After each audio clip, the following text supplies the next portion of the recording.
అందరికీ నమస్కారం. ఈరోజు మచిలీపట్నం జనసేన పార్టీ కార్యాలయంలో ప్రెస్ మీట్ జరగడానికి వచ్చిన పార్లమెంటు కన్వీనర్గా మమ్మల్ని నిర్ణయించినట్టు మా నాయకులు పవన్ కళ్యాణ్ గారు ఆ యొక్క విషయాన్ని పెద్దలు బాలశౌరి గారు మేము నిన్న మాట్లాడుకుని ఎలా ముందుకెళ్ళాలి, ఉన్న నెల రోజుల్ని ఎలా కష్టపడాలనే విషయాన్ని మీద నిన్న మా అందరం కూడా మాట్లాడుకున్నాం. ఆ విషయం మీద ఇవాళ 7 నియోజకవర్గాలు, మా యొక్క 7 నియోజకవర్గాల్లో 7గురి ఇన్ఛార్జీలుగా, ఎలక్షన్ ఇన్ఛార్జీలుగా నిర్ణయించడం జరిగింది. కనగలూరులో మరి బడే శంకర్ గారిని, అలాగే మరి పామర్ వచ్చేటప్పటికి పంచకర్ల సందీప్ గారిని, అలాగే మళ్ళా అవినిగడ్డ పాపారావు గారిని, మచిలీపట్నం మరి మేము చూసుకుంటున్నాం. కొల్లి రవీంద్ర గారితో మేము సహకరించి మేము చాలా బాధ్యతగా వెళ్తున్నాం. అలాగే మరి పెడన వచ్చేటప్పటికి మరి పార్వతీ మేడమ్మ గారు, గుడివాడ వచ్చేటప్పటికల్లా అజయ్ వర్మ గారు, గన్నవరం వచ్చేటప్పటికి అక్కల గాంధీ గారిని మేమందరం కూడా మేము సమన్వయపరుచుకొని అక్కడ ఉన్నటువంటి తెలుగు తమ్ముళ్ళు, నాయకులు, అలాగే జన సైనికులు, అక్కడ ఉన్న జనసేన నాయకులు అందరినీ కూడా కలిసి మన యొక్క నాయకులు పవన్ కళ్యాణ్ గారు, అలాగే చంద్రబాబు నాయుడు గారు వాళ్ళు ఇచ్చిన సలహాల మేరకు, నిర్ణయాల ప్రకారంగా మనందరం కూడా కష్టపడి పనిచేయాలి. 5 సంవత్సరాలు మనం పనిచేసింది కాదు, కానీ ఈ యొక్క నెల రోజులు మనం కష్టపడి పనిచేసి ఎక్కడెక్కడ ప్రతి బూత్కి మళ్ళీ వెళ్ళి మనం అందరినీ కలుసుకుని ఈ జగన్మోహన్ రెడ్డి జరుగుతున్నటువంటి అన్యాయాన్ని ఎలా ఎదుర్కోవాలి, అతని వల్ల ఎన్ని నష్టపోయారు, రాష్ట్రం ఎలా నష్టపోయింది అని ప్రజల్లోకి తీసుకెళ్ళాలి. ఒక ఓటు బాలశౌరి గారికి, ఒక ఓటు మచిలీపట్నంలో మరి కొల్లు రవీంద్ర గారికి వేసి అఖండ విజయాన్ని చేకూర్చమని, అలాగే ఈ ప్రభుత్వం జరుపుతున్నటువంటి అన్యాయాల్ని అన్నీ కూడా కళ్ళకు కట్టినట్టుగా ప్రజల దృష్టికి తీసుకెళ్ళాలి. సూపర్ 6 అనే ఒక పథకం ద్వారా ప్రజలకి మరి 3,000 పెన్షన్, అలా 4,000, 3 గ్యాస్ బండ్లు ఫ్రీగా, మహిళలు ఎక్కడికి వెళ్ళినా కూడా బస్ ఛార్జీలు ఫ్రీగా, 2 సెంట్ల స్థలంతో ఇల్లు కట్టించే ఏర్పాట్లు, ఇలా అనేకమైన విషయాల్ని మేము ప్రజల్లో తీసుకెళ్తున్నాం. ఇంతకు ముందు కంటే అన్నీ బెటర్గానే ఉన్నాయి.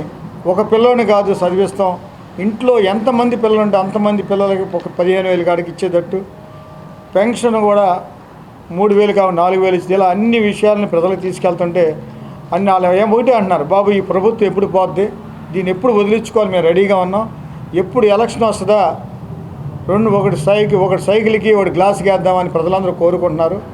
ఎందుకంటే ఇప్పుడు వరకు ప్రజలు అడిగిన ఏ కోరిక తీర్చలేకపోయింది ఎవరంటే జగన్మోహన్ రెడ్డి. ఇక్కడ పేరు నాని గారు నియంతలాగా ఉన్నారు కనుక వీళ్ళని వదిలించుకోవాలని ప్రజలందరూ కోరుకుంటున్నారు కనుక మేమందరం కూడా అదే ఆలోచిస్తున్నాం. మేమందరం కూడా ఈ టీం మొత్తం అందరం కలిసి 7గురు కూడా కలిసి ఈ యొక్క పార్లమెంటు సంబంధించిన అన్ని నియోజకవర్గాలు కష్టపడి పనిచేసి బాలశౌరి గారి విజయానికి, 7గురు అభ్యర్థుల విజయానికి పాటుపడతామని చెప్పి తెలియజేసుకుంటూ సెలవు తీసుకుంటాం. అందరికీ నమస్కారం. ప్రింట్, ఎలక్ట్రానిక్ మీడియా అందరికి కూడా నా హృదయపూర్వక నమస్కారాలు. మా నాయకుడు పవన్ కళ్యాణ్ గారు మరి మచిలీపట్నం పార్లమెంటు ఎన్నికల నిర్వహణ కమిటీ నియమించడం, దానికి కార్యదర్శిగా మరి సోదరుడు అన్నగారు బండి రామకృష్ణ గారిని మా లీడర్గా నియమించడం, దాంట్లో సభ్యులుగా మరి పార్వతి మేడం గారిని, నన్ను, అలాగే మరి గాంధీ గారిని, అజయ్ వర్మ గారిని, పంచకర్ల సందీప్ గారిని వీళ్ళందరం కూడా నియమించడం. మేము ఈరోజు పెనమలూరు కాన్స్టిట్యున్సీ నుంచి స్టార్ట్ జరిగింది. పెనమలూరు, పెడన, అవనిగడ్డ కూడా అయింది. ఈరోజు మచిలీపట్నం రావడం జరిగింది. మా కమిటీ ముఖ్య ఉద్దేశం ఏంటంటే జనసేన, టీడీపీ ఎక్కడైతే ఉన్నారో వాళ్ళ సమన్వయం లోపం లేకుండా మరి అందరితో మాట్లాడి ఒక ఏకదాటిగా తీసుకెళ్ళి ఈ జగన్మోహన్ రెడ్డి పరిపాలనని ఈ రాష్ట్రం నుంచి తరిమి కొట్టడానికి మరి జన సైనికులు అలాగే టీడీపీ బీజేపీ నాయకులు కార్యకర్తలు అందరూ కూడా కలిసి మరి ఏ విధంగా ప్రయాణం చేయాలి, మరి ఏ విధంగా వెళ్తే మనకి మరి గ్లాస్ గుర్తు మరి ఇంటింటికి చేరిద్ది, అలాగే వివిధ కాన్స్టిట్యూన్సీలో మరి సైకిల్ పోటీ చేస్తూ ఉన్న టీడీపీ మరి అది కూడా ఇంటింటికి తీసుకెళ్లే విధంగా ఏ విధంగా చేయాలని చెప్పి కూడా మరి జన సైనికులతో అందరితో కూడా సమావేశాలు ఏర్పాటు చేసుకుని ఆ స్థానిక అక్కడ ఉన్న ఎమ్మెల్యే క్యాండిడేట్తో కూడా రావడం జరుగుతుంది. మరి ఈ రాష్ట్రంలో చూస్తూ ఉన్నాం, ఈ జగన్మోహన్ రెడ్డి గారు పరిపాలన ఎంత ఘోరంగా ఉందో కళ్ళారా చూస్తూ ఉన్నారు. నేను సర్పంచ్ సంఘం అధ్యక్షుడిని. సర్పంచుల నిధులు కొన్ని వేల కోట్లు నిధుల్ని వాళ్ళు లాగేసుకుని గ్రామాల్లో కనీసం మౌలిక సదుపాయాలు లేని పరిస్థితి ఈ రాష్ట్రంలో జగన్మోహన్ రెడ్డి గారు కల్పించడం జరిగింది. అంటే గ్రామాల్లో మరి ఏ పని చేయాలన్నా ఏ అభివృద్ధి చేయాలన్నా కూడా నిధులు లేని పరిస్థితి. మరి సర్పంచుల వ్యవస్థని డమ్మీ చేసి మరి ఇట్లా ఈ విధంగా చేయడం జరిగింది. అనేక వ్యవస్థలు కూడా కొల్లగొట్టేసి రాష్ట్రాన్ని లూటి చేయడం జరిగింది. ఇసుక మాఫియా అవ్వచ్చు, మద్య మాఫియా అవ్వచ్చు, ఏ మాఫియా కూడా ఆ సొంత జేబుల్లోకే నిధులు దోచుకున్న పరిస్థితి ఈ జగన్మోహన్ రెడ్డి గారు ఈ రాష్ట్రంలో పరిపాలించిన విధానం చూస్తూ ఉన్నాం. మరి ఆ విధానాన్ని మరి పోగొట్టి మరి మంచి పరిపాలన రావాలనే దాంతో మరి మేము కూడా సైనికులాగా మరి పోరాటం చేసి ఈ 30 రోజులు మేము ప్రతి డోర్ టు డోరు ప్రతి హక్కులతో కూడా సమానం చేసుకుని మరి ముందుకెళ్తామని చెప్పి కూడా ఈ సందర్భంగా తెలియజేసుకుంటా ఉన్నాను. అలాగే ఈ సూపర్ 6 నమస్కారం, మీడియా మిత్రులకు నమస్కారం. ఈరోజు పార్లమెంటరీ కమిటీ నిర్వహణ కమిటీని ఏర్పాటు చేసి దానికి కార్యదర్శిగా రామకృష్ణ గారిని నియమించి అందులో కమిటీ సభ్యులుగా మమ్మల్ని అందరినీ నియమించడం చాలా సంతోషకరం. ఎందుకంటే రామకృష్ణ గారు ఎంతో అనుభవజ్ఞులు, అందరినీ కూడా సమన్వయపరుచుకునే ఒక మంచి టీం లీడర్గా ఉండే పర్సన్ మాకు అందరికీ పరిచయం ఇట్లా ఈ టీంలో చేయటం చాలా హ్యాపీగా ఉంది. ఈరోజు మార్నింగ్ నుంచి కూడా మేము ప్రతి నియోజకవర్గం 7 నియోజకవర్గాల్లో తిరగాలనే ప్లాన్ పెట్టుకున్నాక ప్రతి నియోజకవర్గం తిరుగుతుంటే ఎంతో హ్యాపీగా ఒక టీం వర్క్గా చేయడం అనేది, ఇందులో నన్ను నియమించినందుకు ప్రత్యేకంగా పవన్ కళ్యాణ్ గారికి ధన్యవాదాలు తెలియజేసుకుంటున్నాను. అలాగే ప్రతి చోటకి వెళ్ళిన చోటల్లా కొన్ని సమన్వయ లోపాలు ఉన్నా కూడా కలిసి చాలా వరకు చేసుకుంటున్నారు టీడీపీ జనసేన పార్టీ కలిసి. అలాగే మన ఎంపీ అభ్యర్థి అయిన బాలశౌరి గారికి గెలిపించే దిశగా మేమందరం కృషి చేయాలనే ఒక ఉద్దేశంతోనే ప్రతి నియోజకవర్గం తిరగడం జరిగింది. అలాగే 7 నియోజకవర్గ అభ్యర్థులను కూడా మామూలు మెజారిటీ కాకుండా అత్యంత ఎక్కువ మెజారిటీతో గెలిపించాలని చెప్పి మేమందరం ఒక టీంగా ఏర్పడి చేయటం జరుగుతుంది. మేము చేసుకునే సౌలభ్యం కోసం ఒక్కొక్క నియోజకవర్గం ఒక్కొక్కరం సెలెక్ట్ చేసుకొని దానిలో చేసి ప్రతి ఒక్కరం కూడా చాలా కష్టపడి రాత్రి పగలు కష్టపడాలనే ఒక ఉద్దేశంతో ఈరోజు నిర్ణయం తీసుకోవడం జరిగింది.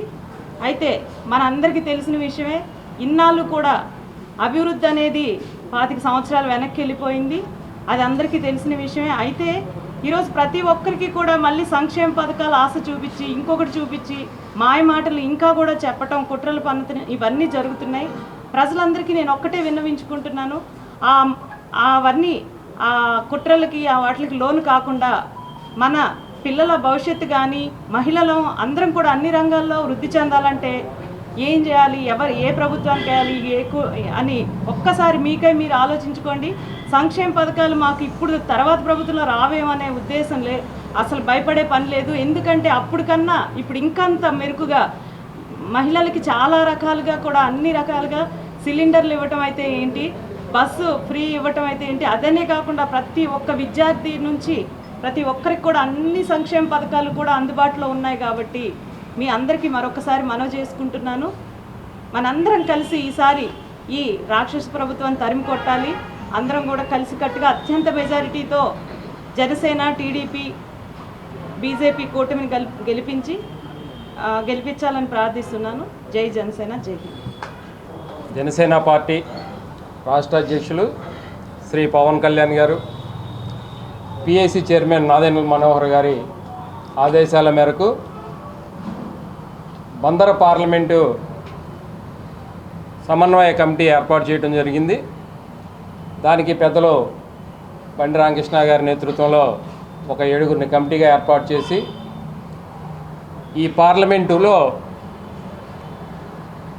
సభ్యులు బాలశౌరి గారు అలాగే మిగతా 7 నియోజకవర్గంలో ఉన్నటువంటి ఎమ్మెల్యే అభ్యర్థుల గెలుపు కోసం ఎన్డీఏ కూటమి ఏదైతే జనసేన, టీడీపీ, బీజేపీ ఉందో ఈ ముగ్గురు యొక్క పార్టీ నాయకులతో కావచ్చు, స్థానికంగా ఉన్నటువంటి కేడర్తో కావచ్చు, అలాగే స్థానిక ఉన్నటువంటి పరిస్థితులని సమన్వయం చేసుకుంటూ ఈ బందర పార్లమెంటు అలాగే 7 నియోజకవర్గంలో ఉన్న ఎమ్మెల్యే అభ్యర్థులను గెలిపించుకునే దిశగా ఈ సమన్వయ మీటింగ్ కమిటీ ఏర్పాటు చేయడం జరిగింది. ఇవాళ పార్లమెంటు పరిధిలో ఉన్నటువంటి అన్ని నియోజకవర్గాలు కూడా పర్యటించడం జరుగుతూ ఉంది. చాలా ఆశ్చర్యకరం, సంతోషదగ్గ విషయం ఏంటంటే ఎక్కడా చిన్న విభేదం లేకుండా జనసేన, టీడీపీ, బీజేపీ నాయకులు కావచ్చు, కార్యకర్తలు కావచ్చు చాలా చక్కగా కోఆర్డినేషన్ చేసుకుంటూ అసలు సమన్వయ కమిటీతోనే పని లేదన్నట్టుగా వాళ్ళు చక్కగా ముందుకెళ్తూ ఉన్నారు. అది ఆశ్చర్యకరంగా సంతోషదగ్గ విషయం. కాబట్టి ఏదైతే పవన్ కళ్యాణ్ గారు పిలుపుకి జన సైనికులు, వీర మహిళలు కావచ్చు, అలాగే టీడీపీ సంబంధించిన, బీజేపీ సంబంధించిన నాయకులు, కార్యకర్తలు కావచ్చు ఒకే మాట ఒకే బాట అనే తీరుతో వాళ్ళు సమన్వయంతో ముందుకెళ్తూ ఉన్నారు. ఖచ్చితంగా డాక్టర్ బిఆర్ అంబేద్కర్ గారి యొక్క ప్రజాస్వామ్యం ఏదైతే ప్రజలు కోరుకుంటున్నారో, ఒక జగ్గుబాయ్ నియంత పరిపాలనించి వైసీపీ విముక్త ఆంధ్రప్రదేశ్ ఏర్పడాలని చెప్పి ప్రజలు కోరుకుంటున్నారో ఆ ప్రభుత్వం రావటం కోసం ఖచ్చితంగా రేపు జరగబోయే ఎలక్షన్స్లో ఎన్డీఏ కూటమి విజయం సాధించి ఇక్కడ కొత్త ప్రభుత్వాన్ని ఏర్పాటు చేయడం జరుగుతుంది. ఆ దిశగా ఇవాళ ఎన్డీఏ కూటమిలో ఉన్న ప్రజలు, నాయకులు అందరూ కూడా ఎదురు చూస్తూ ఉన్నారు.